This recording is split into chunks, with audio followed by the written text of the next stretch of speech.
নমস্কার বন্ধুরা, আজ আপনাদের সাথে শেয়ার করব বেসন আর পেঁয়াজের খুব মুখরোচক একটা পরোটার রেসিপি। বানানো খুব সহজ, খেতে দুর্দান্ত লাগে। এই পরোটাটা বানানোর জন্য আমি এখানে নিয়ে নিয়েছি প্লেন আটা 2 কাপ মতো, বা একটা মাঝারি বাটি মেপে 2 বাটি মতো। তার মধ্যে দিয়ে দিলাম সামান্য একটু পরিমাণে নুন, আর দিয়ে দিচ্ছি 1 চামচ মতো রিফাইন্ড অয়েল। তারপর খুব ভালোভাবে সব কিছুকে একসঙ্গে মিশিয়ে নিয়ে ময়ান দেওয়ার কাজটা কিন্তু করে নেব। পেঁয়াজ বেসনের এই পরোটাটা কিন্তু লং জার্নিতে যেমন ক্যারি করতে পারেন, তেমনি বাচ্চাদের জন্য টিফিন বক্সে প্যাক করে দিতে পারেন। ছোটোখাটো খিদের সময়ও কিন্তু খেতে পারেন। খুব বেশি তেল লাগে না, খেতে কিন্তু খুব ভালো হয়। ময়ান দেওয়াটা আমার এখানে একদম কমপ্লিট হয়ে গেছে। আর ময়ানটা কমপ্লিট হয়েছে বোঝার জন্য হাতে একটু মুঠো করে আটা নিলাম। দেখুন আটাটা একটা শেপ নিচ্ছে, তার মানে ময়ান খুব ভালো মতো দেওয়া হয়ে গেছে।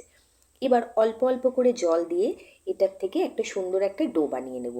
ডোটা খুব বেশি হার্ড হবে না, আবার খুব বেশি নরমও হবে না, মাঝামাঝি থাকবে, এমন করে একটা ডো কিন্তু এখানে বানিয়ে নেব। আমার চ্যানেল ইএইচ কুকিংয়ে অনেক no oil recipe, low oil recipe, খুব কম তেলে বানানো যায় এরকম হেলদি রেসিপি অলরেডি আপলোডেড আছে। অনুরোধ করব চ্যানেলটা ভিজিট করার জন্য। আর আজকের রেসিপিটা শেষ অবধি দেখে যদি ভালো লাগে অবশ্যই চ্যানেলটাকে সাবস্ক্রাইব করে যাবেন। আটা মাখাটাকে একটুখানি রেস্টে রেখে দিলাম, আর গ্যাসের ওপর একটা প্যান বসিয়ে তার মধ্যে সামান্য একটু রিফাইন্ড অয়েল দিয়েছি। তেলটা গরম হয়ে যেতে এর মধ্যে দিয়ে দিলাম 1/2 চামচ মতো জোয়ান আর 1/2 চামচ মতো সাদা জিরে। জোয়ান আর জিরে দিলে কিন্তু পেঁয়াজ পরোটার টেস্টটা খুব ভালো আসে। অল্প একটু ফোড়নটা ভাজা হয়ে যেতেই এর মধ্যে দিয়ে দিচ্ছি ঝিরিঝিরি করে কেটে রাখা পেঁয়াজ। আমি এখানে একটু বড় সাইজের পেঁয়াজ গোটা 3 ব্যবহার করেছি। এই পেঁয়াজটাকে দিয়ে বেশ ভালো মতো একটু নাড়াচাড়া করে নেব। একটা জিনিস মাথায় রাখবেন যে পেঁয়াজটা কিন্তু একদমই লাল লাল করে আমাদের ভাজার দরকার নেই। পেঁয়াজটাকে হালকা একটু নেড়ে নেব, যাতে পেঁয়াজটা অল্প একটু নরম হয়ে যায় এবং রং বিশেষ পরিবর্তন না হয়। পেঁয়াজটা দেওয়ার পরপরই এর মধ্যে 1/2 চামচ মতো গ্রেট করে নেওয়া আদা দিলাম, আর দিয়ে দিচ্ছি একটুখানি কাঁচা লঙ্কা। একটা মাঝারি সাইজের লঙ্কাকে কুচি কুচি করে কেটে এর মধ্যে দিয়ে দিলাম। আদা দিলে কিন্তু এই পেঁয়াজ পরোটায় স্বাদটা খুব ভালো আসে, গন্ধটা খুব ভালো আসে, অবশ্যই আদা দেবেন। আদা আর লঙ্কা দিয়ে পেঁয়াজটার সাথে হালকা করে নাড়িয়ে নিয়ে এখন দেখুন মিনিট খানেক হয়ে গেছে, পেঁয়াজের রং হালকা কিন্তু ট্রান্সপারেন্ট হয়ে গেছে, পেঁয়াজ একটু নরম হয়ে গেছে। এবার কিছু বেসিক মশলা এর মধ্যে দিচ্ছি। প্রথমে দিয়ে দিলাম সামান্য একটু পরিমাণে হলুদের গুঁড়ো, অল্প একটুখানি লাল লঙ্কার গুঁড়ো দিয়ে দিচ্ছি। এটা একটু ঝাল লঙ্কার গুঁড়ো, আপনারা চাইলে এটাকে স্কিপ করতে পারেন বাচ্চাদের জন্য বানালে। সাথে দিয়ে দিলাম সামান্য একটু পরিমাণে নুন, আর দিয়ে দিচ্ছি অল্প একটু পরিমাণে এর মধ্যে লেবুর রস। লেবুর রস দিলে খুব চটপটা একটা স্বাদ আসবে, লেবুর রসটা অবশ্যই করে দেবেন। ব্যাস, এর মধ্যে কিন্তু আর সেরকম কিছুই দেওয়ার দরকার নেই। এরপরে এর মধ্যে শুধুমাত্র একটুখানি আমরা বেসন অ্যাড করব। এই শুকনো মশলাগুলো দিয়ে হালকা নাড়াচাড়া করে নেওয়ার পরে এর মধ্যে 3 থেকে 4 চামচ মতো বেসন আমি অ্যাড করে দিয়েছি। এবার বেসনটা অ্যাড করার পরে বেসনের কাঁচা গন্ধটা যতক্ষণ না যায় ততক্ষণ পর্যন্ত পেঁয়াজের সাথে বেসনটাকে খুব ভালোভাবে মিশিয়ে নেব। নিয়ে পেঁয়াজগুলো একটু ঝরঝরে হয়ে গেলে কিন্তু গ্যাসের ফ্লেমটা বন্ধ করে দেব। আর হ্যাঁ, পুরো এই প্রসেসটার সময় গ্যাসের ফ্লেমটা কিন্তু আমি মিডিয়ামে রেখেই করেছি, একদম হাই করিনি, যাতে পেঁয়াজের রং পরিবর্তন হয়ে যায়। আর লোতে করলে সময়টা বেশি লাগবে, মিডিয়াম ফ্লেমেই এটা করতে হবে। সমস্ত পুরটা কিন্তু বানানো হয়ে গেছে পেঁয়াজ আর বেসন দিয়ে। এবার এটাকে একটুখানি ঠান্ডা হয়ে করে নেব, তারপরেই কিন্তু এটাকে ব্যবহার করব। গরম অবস্থায় কিন্তু এটা পরোটার মধ্যে স্টাফ করা যাবে না। একটু ঠান্ডা করে নিচ্ছি, ততক্ষণে কিন্তু দেখুন আটাটাও খুব ভালো মতো সেট হয়ে গেছে, আটাটা বেশ নরম। এবার আটাটাকে আরেকটু ভালো করে মেখে নিয়ে এর থেকে আমি লেচি কেটে নিচ্ছি। আর যে লেচিগুলো কাটবো সেগুলো কিন্তু তুলনামূলক আমরা রুটি বানানোর জন্য যে লেচি কাটি তার থেকে একটু বড় হবে, কারণ এর মধ্যে যেহেতু পেঁয়াজটাকে পরোটার মধ্যে আমাদের দিয়ে পুরটাকে ঢুকিয়ে দিয়ে তারপরে বেলতে হবে, সেই জন্য পরোটাটাকে কিন্তু একটু বড় করতে হবে, নাহলে পেঁয়াজ কিন্তু ফেটে বেরিয়ে যাবে পরোটা বেলার সময়। তো এখানে 4টে লেচি আমি কেটে নিয়েছি। এবার এক একটা লেচির থেকে বেশ ভালো মতো গোল করে একটু বড় সাইজের রুটি প্রথমে বেলে নিচ্ছি। পেঁয়াজ পরোটা খেতে ভালোবাসে না এমন লোকের সংখ্যা কিন্তু খুব কম। আমরা বিভিন্ন রকমভাবে বানাই, আমি আজকে একটু অন্যরকম পদ্ধতিতে আপনাদের বানিয়ে দেখাচ্ছি। এই পদ্ধতিতে বানালে যিনি প্রথমবার ট্রাই করছেন পরোটা বানানো কোনো রকম পুর দিয়ে, তিনিও কিন্তু একদম পারফেক্টলি বানাতে পারবেন।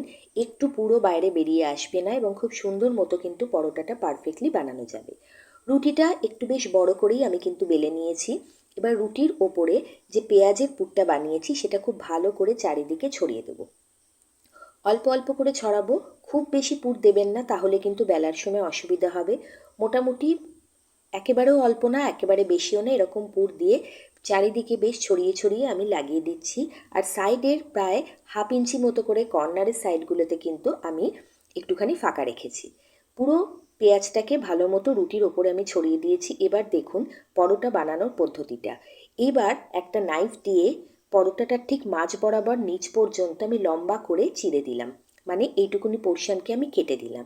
এইবার পরোটাটাকে আমরা ফোল্ড করব। এইভাবে পরোটাটা বানালে পরোটাটা কিন্তু একটা ত্রিভুজ বা ট্রায়াঙ্গেলের শেপে হবে, যেরকম তিনকোনা পরোটা আমরা বানাই। এবার দেখুন নিচের পোর্শনটা নিয়ে ওপরে দিয়ে দিলাম, এজেসগুলোকে হাত দিয়ে চেপে চেপে ভালো করে সিল করে দিলাম। এবার এই পোর্শনটাকে আবার সাইডে দিয়ে দিলাম। এইভাবে 3 থেকে 4 বার আমরা ফোল্ড করব। 3 থেকে 4 বার ফোল্ড করার জন্য এটার মধ্যে যেরকম লেয়ার তৈরি হবে তেমনি পুরো পুরটা কিন্তু খুব সুন্দর মতো সিল হয়ে যাবে। দেখুন একদম ত্রিভুজের মতো একটা কিন্তু শেপ এসে গেছে এবং পুরটা ভেতরে খুব সুন্দর সিল হয়ে গেছে। এইবার হালকা হাতে একটুখানি আটা মাখিয়ে পরোটাটাকে বেলে নিতে হবে। বেলার সময় কিন্তু একটুও গায়ের জোর দিতে হবে না, হালকা হাতে অল্প অল্প করে চাপ দেবেন, পরোটা খুব সুন্দর বেলে নিতে পারবেন। আর এইভাবে পরোটা ভাঁজ করে বানালে কিন্তু পুর বেরোনোর কোনো রকম সম্ভাবনা থাকে না। পেঁয়াজটা দেখুন হালকা হালকা ওপর থেকে ভিজিবল হচ্ছে, খাওয়ার সময় এটা খেতে খুব ভালো লাগবে, কারণ ওপরের দিকটা হালকা একটু ফ্রাই হয়ে যাবে, তখন খেতে কিন্তু খুব ভালো লাগবে। চারিদিক ঘুরিয়ে ফিরিয়ে আমি বেশ সুন্দর করে কিন্তু বড় করে ট্রায়াঙ্গেলটাকে করে নিলাম। একদম ত্রিকোণ আকৃতির পরোটা কিন্তু রেডি হয়ে গেল। এবার এর একটা ফাইনাল টাচ দেওয়া বাকি আছে। এইভাবেও পরোটাটা ভাজতে পারেন, কিন্তু তার আগে আমি যেটা করছি ওপরে সামান্য একটু কালো জিরে ওপর থেকে ছড়িয়ে দিচ্ছি, তাতে পরোটার লুকটাও যেরকম সুন্দর আসবে, খাওয়ার সময় এটা মুখে পড়লেও খুব ভালো লাগবে। আর দিয়ে দিচ্ছি সামান্য কিছু ধনেপাতা ওপর থেকে। ধনেপাতা আর এই কালো জিরে এই দুটোর কম্বিনেশনে কিন্তু খাওয়ার সময় টেস্টটা যেরকম ভালো হবে, পরোটাটার লুকটাও কিন্তু খুব সুন্দর আসবে। এবার বেলানটা দিয়ে হালকা হাতে একটুখানি চাপ দিয়ে এই ধনেপাতা আর কালো জিরেটাকে পরোটাটার মধ্যে একটু চেপে চেপে লাগিয়ে নিলাম। ব্যাস তৈরি হয়ে গেল আমাদের পরোটা। এইভাবে বাকি পরোটাগুলো আমি বেলে নিচ্ছি, নিয়ে তারপরে সেঁকে নেব। গ্যাসের ওপরে অলরেডি একটা ফ্রাইং প্যান আমি বসিয়ে দিয়েছি গরম করতে। এবার তার মধ্যে একে একে পরোটাগুলো ভেজে নেব। ফ্রাইং প্যানটা মোটামুটি বেশ ভালো গরম হয়ে এসছে। এবার দিয়ে দিলাম একটা পরোটা। প্রথম দিকে 8 মিনিটের জন্য কিন্তু নাড়াচাড়া করব না, নিচের দিক থেকে এটাকে একটু সেঁকে নিতে দেব। নিচের দিক থেকে হালকা একটু সেঁকা হয়ে গেলে তারপরে এটাকে উল্টে আবার উপরের পিঠটাকেও সেঁকব। বেশ ভালো মতো আগে দুপিঠ সেঁকে নেব, তারপর অল্প তেল দিয়ে ভালো মতো ভাজা ভাজা করে নেব। আশা করি আজকের এই পরোটার রেসিপিটা আপনাদের একটু হলেও ভালো লাগবে। ভালো লাগলে অবশ্যই অনুরোধ থাকবে চ্যানেলটিকে সাবস্ক্রাইব করার জন্য, আর বন্ধুবান্ধব আত্মীয় পরিজনদের সাথে শেয়ার করার জন্য। বাড়িতে অবশ্যই একবার বানাবেন, বানিয়ে আপনার প্রিয়জনদের খেতে কেমন লাগলো আমার সাথে শেয়ার করতে কিন্তু ভুলবেন না। ঘুরিয়ে ফিরিয়ে দুদিক একটু ভেজে নিয়েছি, হালকা একটু একটু লালচে রং আসা শুরু হয়েছে পরোটার গায়ে। এবার সামান্য একটু তেল, রিফাইন্ড অয়েল ওপর থেকে দিয়ে দিলাম। দিয়ে স্প্যাচুলা দিয়ে তেলটাকে বেশ ভালো মতো চারিদিকে ছড়িয়ে নিচ্ছি।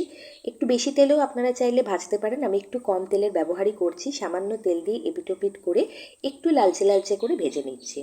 খেতে অসম্ভব সুন্দর হয়। এর সাথে কোনো চাটনি, কোনো সস কিছুরই দরকার পড়বে না, রায়তা কিছুর দরকার পড়বে না। আপনারা শুধু মুখে এটা খেতে পারবেন, কারণ এই পুরটা এতটাই টেস্টি হয়। এর মধ্যে জোয়ান আছে, কালো জিরে আছে, লেবুর হালকা গন্ধ আছে, লেবুর একটা টক ভাব আছে, সব মিলিয়ে পরোটাটা কিন্তু খেতে অসাধারণ হয়। একটা পরোটা তৈরি হয়ে গেল। এইভাবে আমি বাকি পরোটাগুলোকেও তৈরি করে নিচ্ছি, নিয়ে প্লেটে দিয়ে দিচ্ছি। দেখুন পরোটার যে টেক্সচারটা কতটা সুন্দর এসছে, খুবই লোভনীয়। শুধু মুখেই খেতে পারবেন, কোথাও জার্নি করতে যাওয়ার সময় কিন্তু এটা ক্যারি করে নিয়ে যেতে পারবেন। বেশ অনেকক্ষণ পর্যন্ত তুলতুলে নরম থাকবে আর খেতে ততটাই ভালো থাকবে। যদি ভালো লাগে আবারও অনুরোধ করব চ্যানেলটিকে সাবস্ক্রাইব করে দেওয়ার জন্য। ভালো থাকবেন, সুস্থ থাকবেন। ভিডিওটা দেখার জন্য অনেক অনেক ধন্যবাদ।